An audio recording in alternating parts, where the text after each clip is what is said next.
యమున బట్టలు మడత పెడుతూ ఉంటే కనక మహాలక్ష్మి యమున రూమ్కి వెళ్తుంది. అమ్మా అని పిలవటంతో ఏంటి లక్ష్మి ఈ టైంలో వచ్చావు అని యమున అడుగుతుంది. మీతో కాస్త మాట్లాడాలమ్మా అని కనక మహాలక్ష్మి చెప్తుంది. ఏంటో చెప్పు లక్ష్మి అని యమున అడగటంతో అమ్మా నేను తిరుపతి దైవ దర్శనానికి వెళ్తున్నాను అని కనక మహాలక్ష్మి చెప్తూ ఉంటుంది. సడన్గా ఇప్పుడెందుకు లక్ష్మి అని యమున అడుగుతుంది. మనసు ప్రశాంతంగా లేదమ్మా, మనశ్శాంతి కోసం వెళ్తున్నాను అని కనక మహాలక్ష్మి చెప్తుంది. ఏంటో విహారీ ఏంటో ఆఫీస్లో ఏదో ప్రాబ్లం ఉందని చెప్పి సడన్గా ముంబైకి వెళ్ళాడు. నువ్వేమో మనసు ప్రశాంతంగా లేదని తిరుపతి వెళ్తున్నా అంటున్నావు. ఇలా సడన్ ప్రయాణాలు ఏంటో. అయినా ఇంత రాత్రి టైంలో ఎలా వెళ్తావు లక్ష్మి అని యమున అడుగుతూ ఉంటుంది.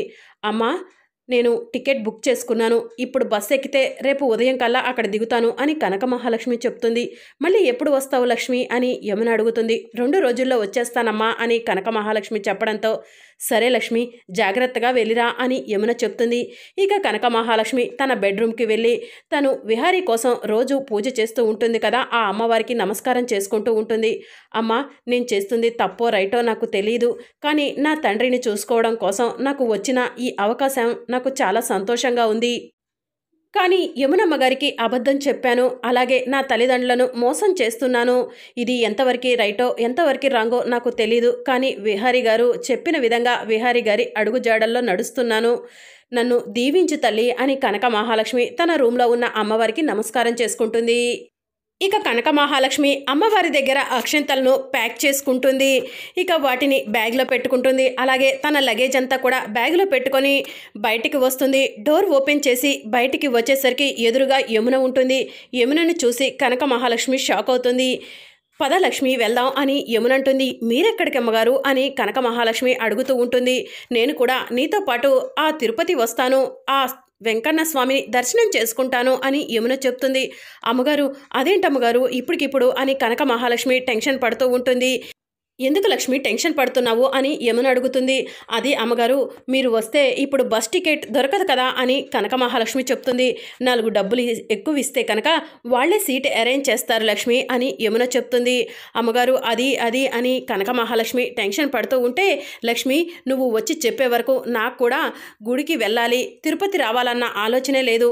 నువ్వు వచ్చిన తర్వాతే నేను కూడా ఆ వెంకన్న స్వామిని దర్శనం చేసుకుంటే బాగుంటుంది. చాలా రోజులైంది దర్శనం చేసుకొని అని నా మనసు అనిపించింది, అందుకే నీతో పాటు వద్దామని లగేజీ సర్దుకున్నాను అని యమున చెప్తుంది. ఇక ఆ మాటలకు కనక మహాలక్ష్మి టెన్షన్ పడుతూ ఉంటుంది. ఇక అప్పుడే పండు వచ్చి ఇప్పుడు లక్ష్మమ్మతో యమునం వెళ్తే ఎలా, ఏదో ఒకటి చేయాలి అని పరిగెత్తుకుంటూ పండు యమున దగ్గరకు వెళ్ళి అమ్మగారు మీరు ఇప్పటికిప్పుడు తిరుపతి ప్రయాణం పెట్టుకుంటే మీరు ఇబ్బంది పడింది కాక లక్ష్మమ్మను కూడా ఇబ్బంది పెట్టిన వాళ్ళు అవుతారు అని పండు చెప్తాడు. నేను వెళ్తే లక్ష్మికి ఏమి ఇబ్బంది పండు అని యమున అంటుంది.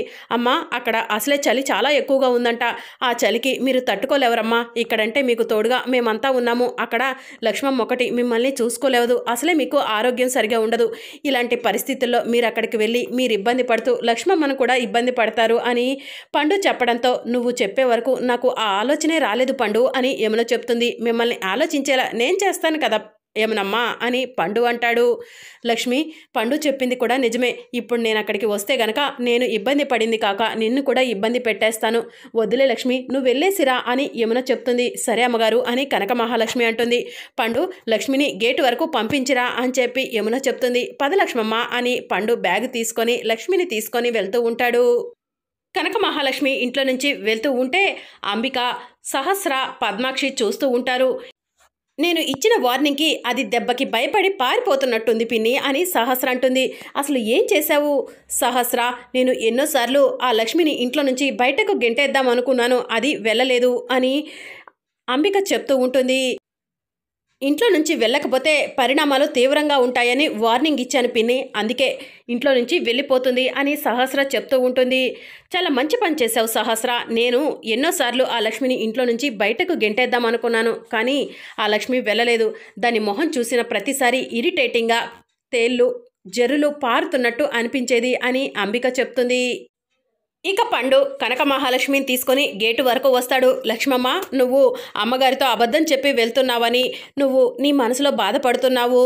ఏదైనా సరే ఆ దేవుడి ఆజ్ఞ లేందే జరగదని నమ్మే వాళ్ళం మనము. ఇది కూడా ఆ దేవుడు వేసిన దారే అనుకోమ్మా. దేనికి భయపడకు, అంతా మంచి జరుగుతుంది, వెళ్ళిరమ్మా అని చెప్పి పండు చెప్తాడు. సరే పండు, వెళ్ళొస్తాను అని చెప్పి కనక మహాలక్ష్మి చెప్తుంది. ఇక పండు తన చేతిలో ఉన్న బ్యాగ్ని కనక మహాలక్ష్మికి ఇచ్చేస్తాడు.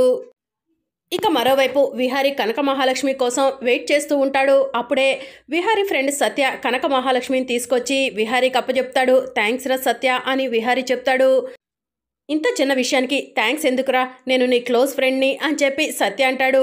సరేరా, జాగ్రత్తగా వెళ్ళండి, నేను వెళ్తున్నాను అని సత్య అక్కడి నుంచి వెళ్ళిపోతాడు. కనక మహాలక్ష్మి లేట్ అవుతుంది, కారెక్కు అని విహారీ అంటాడు. కనక మహాలక్ష్మి ఆలోచిస్తూ ఉంటుంది. ఏంటి కనక మహాలక్ష్మి ఆలోచిస్తున్నావు, కారెక్కు అని విహారీ అంటాడు.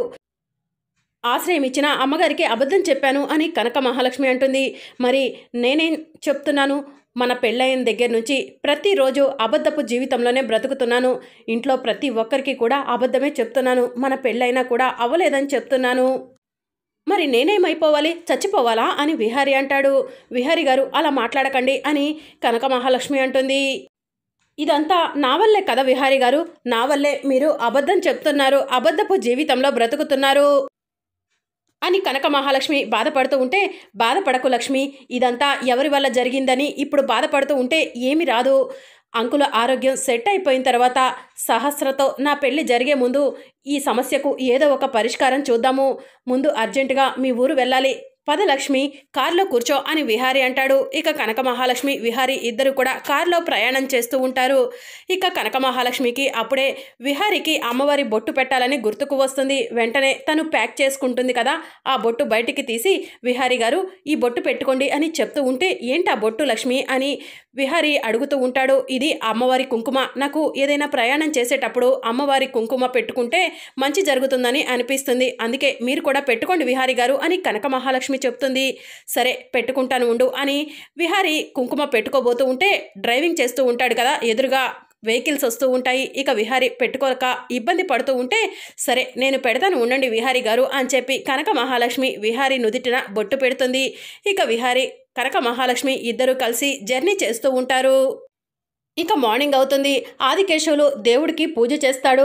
భగవంతుడా, నా కూతురు నా అల్లుడు అమెరికాలో సంతోషంగా ఉండేలా నువ్వే చూడు.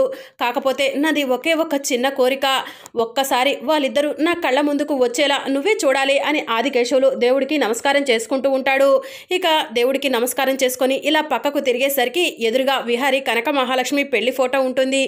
ఇక ఆదికేశవులు ఫోటోని చాలా సంతోషంగా చూస్తూ ఉంటాడు. అప్పుడే రాజీ వచ్చి ఆదికేశవులు కళ్ళను వెనుక నుంచి మూసేస్తుంది. ఎవరు నా కళ్ళు మూసింది అని ఆదికేశవులు అడుగుతూ ఉంటాడు. నేనే పెద్దనాన్న రాజీని అని రాజీ చెప్తుంది. ఏంటమ్మా నా కళ్ళు మూసావు అని ఆదికేశవులు అంటాడు. కాసేపు ఆగు పెద్దనాన్న, నీకొక అద్భుతం చూపిస్తాను అని రాజీ ఆదికేశవులను తీసుకొని డోర్ దగ్గరకు వస్తుంది. మన ఊర్లో నాకు తెలియని అద్భుతం ఏంటమ్మా అని ఆదికేశవులు అంటాడు. చూపిస్తాను ఉండండి పెద్దనాన్న అని రాజీ డోర్ ఓపెన్ చేసేసరికి ఎదురుగా కనక మహాలక్ష్మి విహారీ ఉంటారు. వాళ్ళిద్దరిని చూసి ఆదికేశవులు ఉక్కిరి బిక్కిరి అయిపోతాడు. కనకం, ఇదంతా నిజమేనా, నా కోసమే నువ్వు అమెరికా నుంచి వచ్చావా అని ఆదికేశవులు కనక మహాలక్ష్మిని హగ్ చేసుకొని సంతోషంగా ఆనంద బాష్పాలు కురిపిస్తూ ఉంటాడు. ఇక ఆదికేశవులు ప్రేమను చూసి విహారీ చాలా సంతోషపడుతూ ఉంటాడు. ఇక వెంటనే ఆదికేశవులు ఒక్క నిమిషం ఉండమ్మా అని లోపలికి వెళ్ళి, గౌరీ గౌరీ ఎక్కడున్నావే, త్వరగా రా త్వరగా రా అని చెప్పి అరుస్తూ ఉంటే గౌరీ బయటికి వచ్చి, ఏంటయ్యా నీ హడావుడి, ఏమైందో చెప్పు అని అడుగుతూ ఉంటుంది. ఇలా రావే అని చెప్పి గౌరీని తీసుకొని విహారీ కనక మహాలక్ష్మి దగ్గరకు వస్తాడు. గౌరీ కనక మహాలక్ష్మిని చూసి, కనకం ఏంటి కనకం ఇంత సడన్గా వచ్చావు అని చెప్పి కనక మహాలక్ష్మిని హక్ చేసుకొని గౌరీ కూడా ఆనంద బాష్పాలు కురిపిస్తూ ఉంటుంది. రోజు మీ నాన్న నీ కోసం ఎంతలా ఏడుస్తున్నాడో తెలుసా, మీ నాన్న కన్నీళ్ళు నీకు కనిపించాయా, అందుకే అల్లుడు గారిని తీసుకొని ఇక్కడికి వచ్చావా? చాలా సంతోషంగా ఉంది బాబు, నువ్వు మా కనకాన్ని తీసుకొచ్చి ఆయన కళ్ళకు ఒక్కసారి చూపించావో లేదో ఆయన రోగం అంతా కూడా మాయమైపోయింది, లేడి పిల్లల ఎలా గంతులు పెడుతున్నాడో చూడు అని గౌరీ చెప్తూ ఉంటుంది. ఇక మరోవైపు ఆదికేశవులు పరిగెత్తుకుంటూ రోడ్డు మీదకు వెళ్ళి, పెద్దమ్మ ఊరే శంకరం, గోవిందం అందరూ రండి, నా కూతురు అల్లుడు అమెరికా నుంచి వచ్చారు అని చెప్పి పిలుస్తూ ఉంటే ఊరి వాళ్ళంతా కూడా పరిగెత్తుకుంటూ ఆదికేశవుల దగ్గరకు వస్తారు.